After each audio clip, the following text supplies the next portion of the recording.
Hi folks, so ever since the hijacker known as D.B. Cooper jumped out of a Northwest Orient jet with $200,000 back in November 1971, several pervasive myths have taken hold of the story and are just repeated ad nauseum by documentaries and news articles and so forth.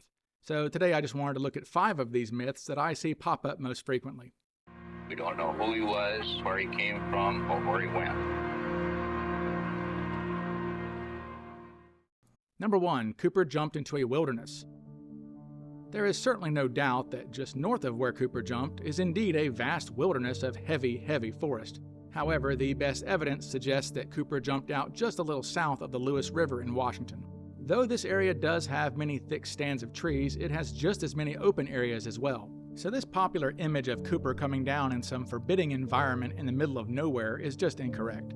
In fact, the county that he jumped into, Clark County, Washington, had a 1970 census population of 130,000 people and is only about 20 miles north of Portland, a major metropolitan area. Think of it this way, is he really landing into some unsurvivable wilderness far from humanity if he's only 20 miles away from a city that is big enough to have an NBA team? So this idea of Cooper wandering the woods and eventually dying of exposure or whatever just isn't very realistic. Seriously, Cooper was just as likely to land on his feet in a cow pasture or in someone's backyard as he was to land in a bunch of trees. Number 2. The weather. News articles ever since the hijacking have often described the weather that night as a howling sub-zero storm or a freezing rainstorm or a raging thunderstorm. However, such hyperbole just doesn't stand up to scrutiny. Weather reports from the National Weather Service reveal that at the approximate time of Cooper's jump, ground-level conditions in the area were 42 degrees Fahrenheit with light rain showers and a wind from the west at 10 knots. So this idea that the weather conditions would have caused him fatal trouble that night is unrealistic. Again, it wasn't even freezing that night, nor was it storming, just typical weather for the Pacific Northwest at that time of year. Number 3. Cooper's clothing. Most media representations of Cooper will always show him wearing a business suit and loafers when he's jumping out. While he was indeed wearing a business suit, he was also wearing a long raincoat or trench coat over it. And the stewardess described his footwear as ankle-length pebble-grain non-tie type shoes, and somehow that morphed into him wearing loafers. But her description sounds more like he was wearing slip-on or zip-up low-cut boots that went up to the ankles. But the most important thing to point out to dispel this myth is that we don't actually know what Cooper looked like when he jumped. He was in the back of the plane without anyone seeing him for 30 minutes before he jumped, and he was known to have this mysterious bag with him. This bag was described as being about 4 inches in height and roughly the same length and width as his briefcase. The contents of this bag are unknown, but whatever was in it was not used during the actual hijacking itself, so it stands to reason that it was full of items to be used during his escape or his jump. So it might have contained gloves and goggles or maybe some boots. We just don't know. But the bottom line is that Cooper did not make his jump only wearing a business suit and penny loafers. Number 4. Cooper jumped with a dummy parachute. To explain this myth, we have to go back to Cooper's original demand. In addition to $200,000 in cash, he also demanded 2 front chutes and 2 back chutes. These front chutes that he was demanding were chest-worn reserve parachutes. The 2 chest reserve chutes he was given came from Issaquah Sky Sports, a local skydiving center, and one of these was indeed a non-functional dummy training parachute. When the hijacked plane eventually landed in Reno, not only was Cooper missing, but one of the backpacks and the dummy reserve were missing as well. This led to the understandable presumption that he jumped with this dummy reserve strapped to his chest. This myth is often used to deride Cooper's knowledge as a parachutist. Look, he jumped with a non-functional parachute. He must have certainly been an idiot who got himself killed.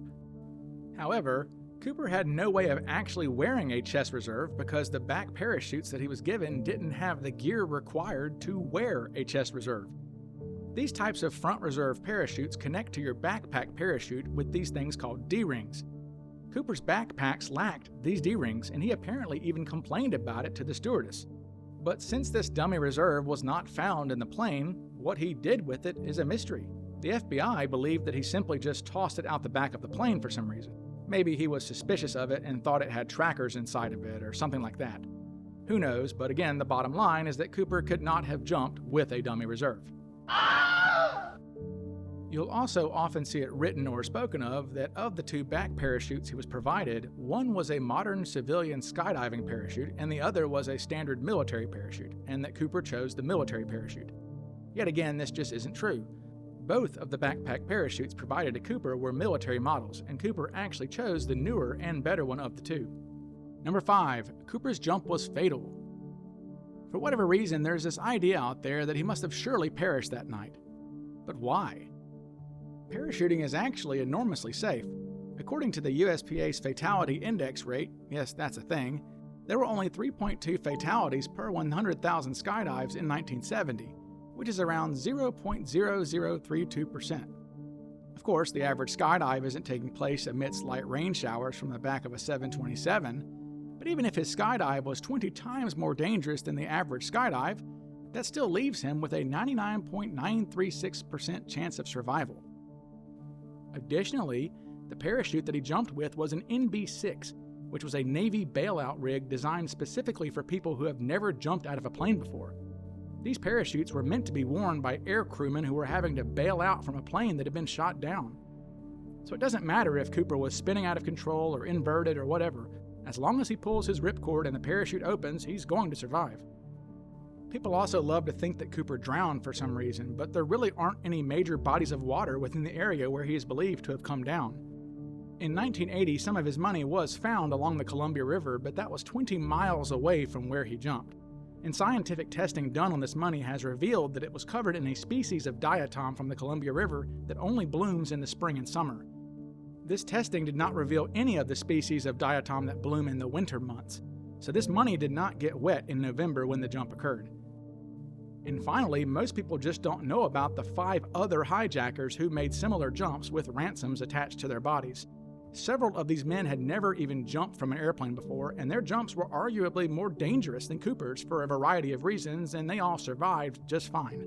So really, we just don't have any reason at all to believe that this was some unsurvivable feat he was pulling off. In fact, all of the circumstantial evidence indicates that he almost certainly survived that night. Even most of the original FBI agents who worked the case believed that he survived.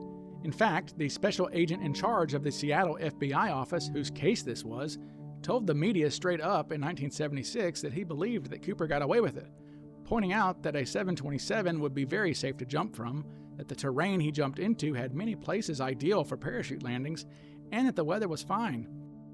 He told the reporter that he believed Cooper probably slept in his own bed that night, so this idea that Cooper's jump was some ridiculously dangerous thing is just completely false. So there you go, folks. That's probably the 5 biggest myths about the Cooper case and why they are all false. That's all I've got for today, so like and subscribe and all that YouTube-y stuff, and I will talk to you guys again soon.